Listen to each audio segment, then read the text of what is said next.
SRAM, static random access memory. This is the cache inside your CPU, L1, L2, L3. While normal RAM uses capacitors, SRAM uses transistors arranged in a flip-flop circuit.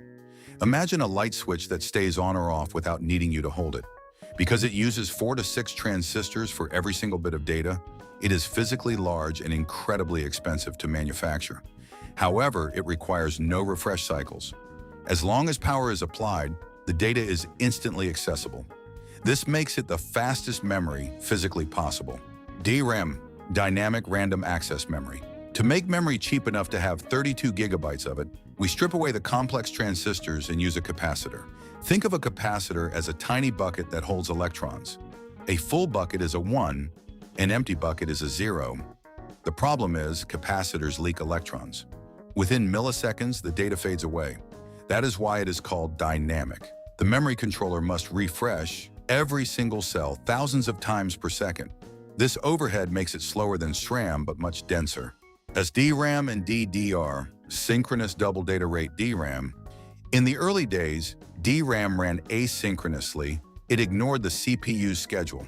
Modern DRAM evolved into SDRAM, synchronous DRAM, by adding a clock input. It synchronizes the memory's frequency with the CPU's bus speed. This introduced pipelining. Instead of waiting for one data transfer to finish before starting the next, the chip could accept a new command while processing the old one, queuing instructions like a well-managed assembly line. The version of SDRAM we use today is called DDR, double data rate SDRAM.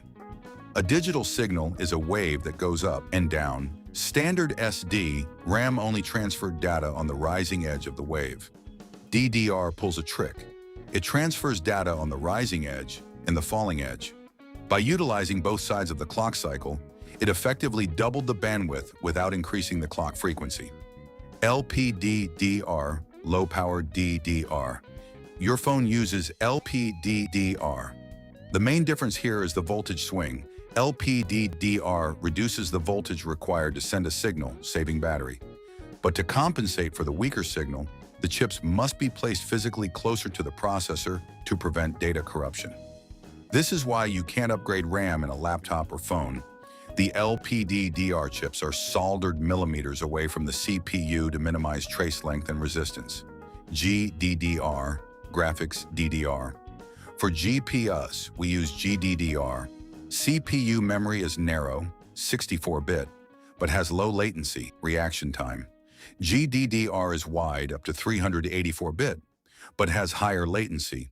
It optimizes for throughput.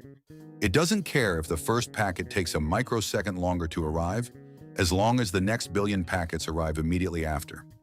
It creates a massive highway for the heavy texture files required for 4K gaming. HBM, high bandwidth memory. Finally, the AI standard, HBM. Instead of laying chips flat, HBM stacks memory dies vertically. It connects them using TSVs, literal tunnels drilled vertically through the silicon chips.